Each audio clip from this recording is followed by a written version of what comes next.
Frankly, there's something very funny and ironic about watching a bunch of communists valiantly defend the profit interests of the multi-billion-dollar pharmaceutical industry, to the point that they're willing to, chug Tylenol on camera. Here's a little piece of trivia to file away under the good timing category. The brand name Tylenol was first introduced back in 1955 by a company called McNeil Laboratories.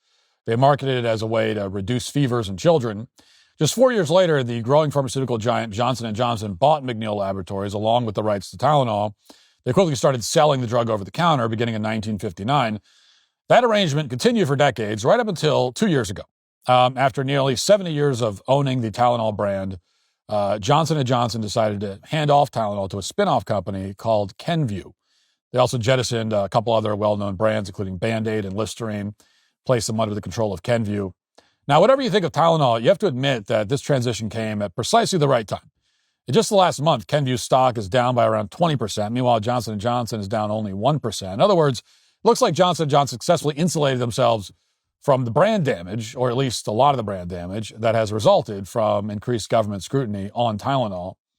2 days ago, as you may have seen, that government scrutiny boiled over. The President of the United States, looking directly at the cameras, told pregnant women not to take Tylenol. He said it's too dangerous in the vast majority of cases. Watch. Tylenol during pregnancy can be associated with a very increased risk of autism. So taking Tylenol is not good. All right, I'll say it. It's not good. For this reason, they are strongly recommending that women limit Tylenol use during pregnancy unless medically necessary. That's, for instance, in cases of extremely high fever, that you feel you can't tough it out, you can't do it. I guess there's that. For Big Pharma and the media outlets that take millions of dollars in advertising money from Big Pharma, this statement was a five-alarm fire. Tylenol generates something like $1 billion in annual sales. Every week, 25% of Americans take a drug that contains the active ingredient in Tylenol. Any brand damage could quickly amount to massive financial losses. So right away, every network did their best to neutralize this story. Here was CBS, for example. We begin tonight with the President of the United States promoting a link between the risk of autism and the active ingredient in an over-the-counter pain and fever medicine. The president, flanked by his health secretary, Robert F. Kennedy, told pregnant women to only use Tylenol if they can't, quote, tough it out. The announcement of a link is drawing criticism from scientists and doctors who say there's not enough evidence to back the claim. CBS News medical contributor Dr. Celine Gounder joins me now. Dr. Gounder, let's just start with the basic question. Is there a proven link between prenatal use of acetaminophen and autism? No, John. The best evidence we have does not show that Tylenol causes autism. They cherry-picked a couple studies that they thought backed their claims. They ignored the lion's share of studies that argue against Tylenol causing autism. The best recent study argues against a causal link. This is a study from Sweden looking at siblings, 2.5 million births. And when they compared siblings, so they're controlling for family genetics and other risk factors, they found no association with autism and ADHD. And I also want to note major medical organizations continue to advise that Tylenol can be used during pregnancy. These are the people who care for and about their patients. They have no political points to gain here. So the major medical associations disagree with the administration, and of course we can trust them. It's not as if the major medical associations were wrong about COVID, about transgenderism, about SSRIs, ADHD, pretty much every other significant issue in the past 20 years related to medicine. They say Tylenol is safe, and so that's good enough for CBS News. Now here's the part where I should say, I'll happily admit that I take really no position on whether Tylenol indeed causes autism or contributes to it. I don't know enough about the subject to make an informed judgment. I haven't done really any research into it. So I don't know. I do find it very compelling that even Tylenol agrees that you shouldn't take Tylenol while pregnant. You're not going to hear anybody on CBS News mention this, but Tylenol's Twitter account tweeted this back in 2017 in response to somebody else. We actually don't recommend using any of our products while pregnant. Thank you for taking the time to voice your concerns today. And there are actually a bunch of tweets like this where they say that. So that's very interesting. And now maybe we know why they issued that warning. Just a few weeks ago, a dean at Harvard School of Public Health, Andrea Baccarelli, conducted a study funded by the NIH, which found a, quote, association between Tylenol exposure during pregnancy and increased incidence of neurodevelopment disorders, including autism. He published a study in the journal BMC Environmental Health that's been widely circulated online, and he worked with researchers at the School of Medicine at Mount Sinai. So this wasn't a one-off study from a random crackpot. And again, it's not an old study. It's from a few weeks ago. But to be fair, as the CBS doctor pointed out, there are studies showing a different conclusion.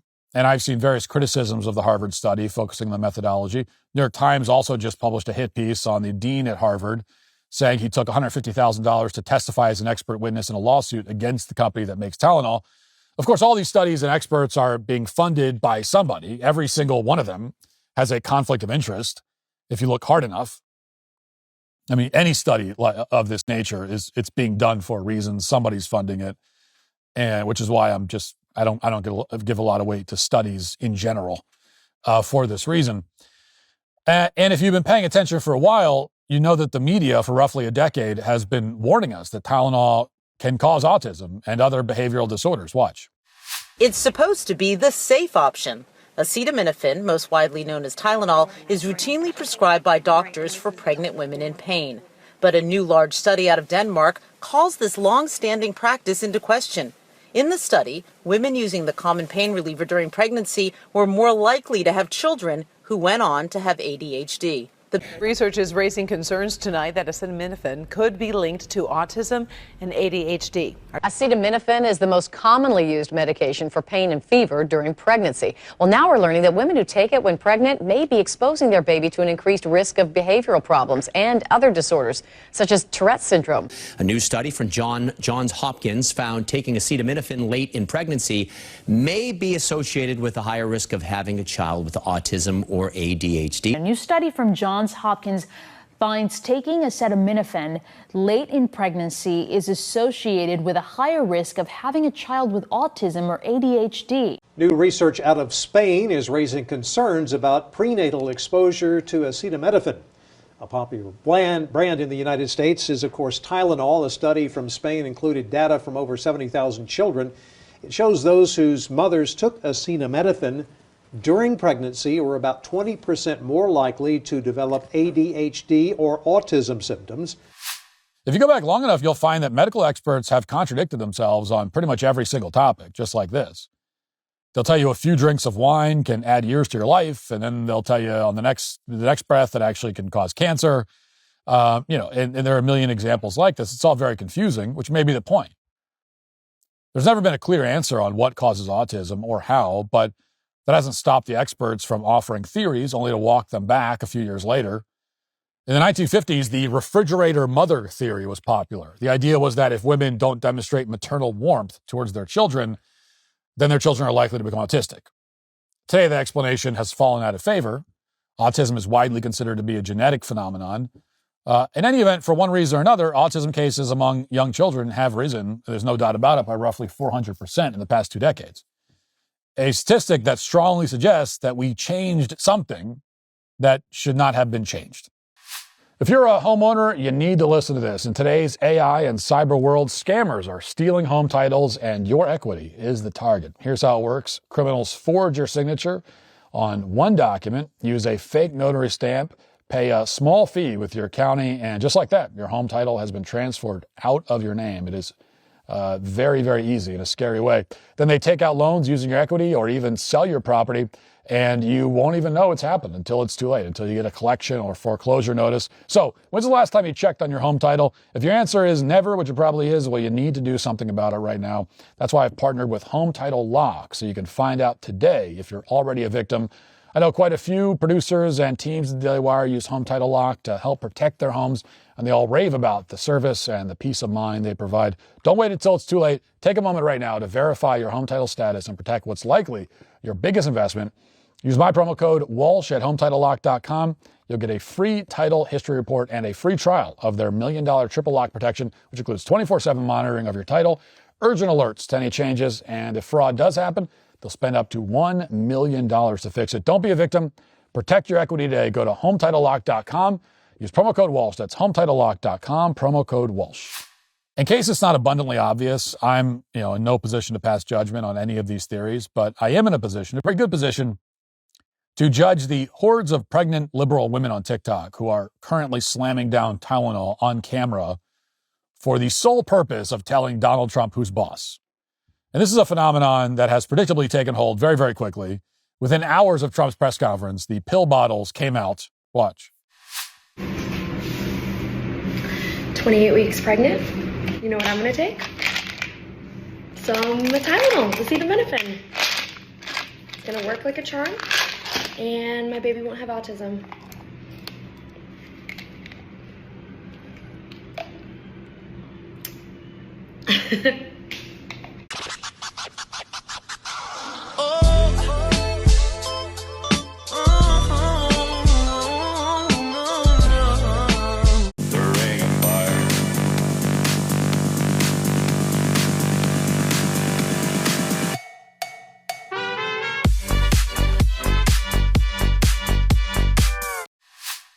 It would be interesting to know how much Tylenol was consumed when these women were in the womb themselves. That'd be a valuable data point for Harvard and Mount Sinai. Really, there's only two options here. Either these women are desperately hoping to give birth to the next Greta Thunberg, or they're risking the health of their children for some likes on TikTok. I mean, neither option is good, but that's what we're left with. Again, I'm no doctor, but none of these women appear to actually need Tylenol at the moment. They don't seem to be in any kind of distress.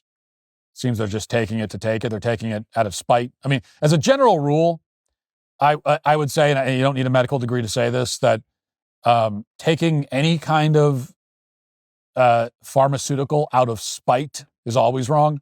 That's never a good reason to ingest any kind of chemical into your body, is out of spite. These women are discarding the possibility that Tylenol causes brain disorders, a possibility that no one can actually refute conclusively, and there is good evidence that that could be the case. And they're doing it in exchange for praise on the internet. And they're doing it in large numbers. If you happen to notice that Tylenol is running low at your local drugstore, this is probably why. Because all the women in your area, all the liberal women, are wanting to make TikTok videos. This is an image that's currently going viral on Instagram. It reads, "Autism doesn't need to be cured."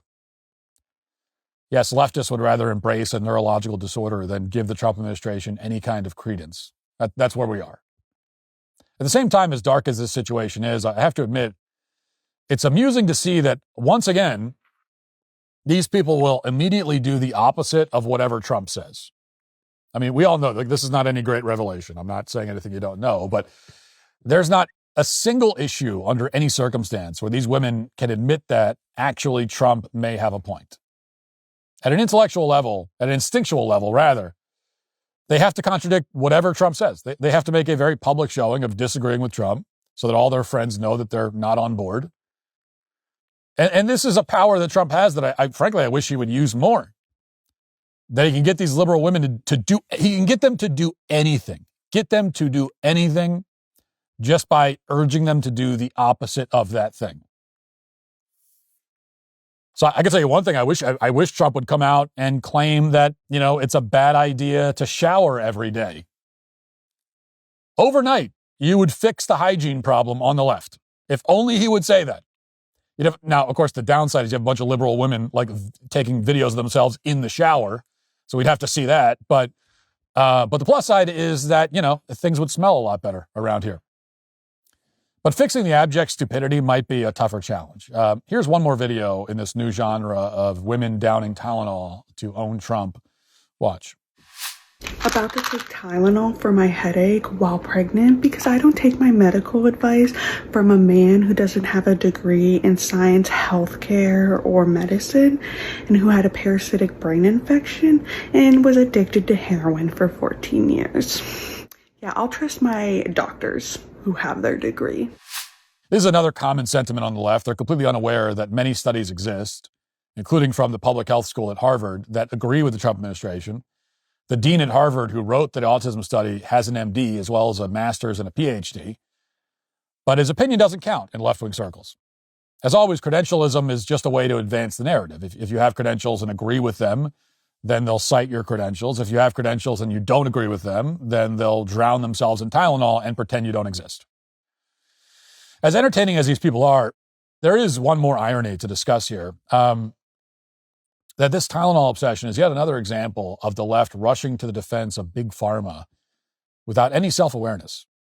And there's no doubt that every single woman in these TikTok videos would say that billionaires are a cancer, that capitalism has to be dismantled, and all the rest of it. And yet, for all their affinity for socialism, when it comes to big pharma, they're playing the white knight. And they do this all the time. White knighting for big pharma. Frankly, there's something very funny and ironic about watching a bunch of communists valiantly defend the profit interests of the multi-billion-dollar pharmaceutical industry, to the point that they're willing to, chug Tylenol on camera. The good news is that, once again, these people have exposed not only their hypocrisy, but also their ignorance and stupidity. The bad news is that in about 12 years, an army of Greta Thunbergs might descend upon us. And that is why all of the pregnant leftist women who are overdosing on Tylenol to spite Donald Trump are today canceled.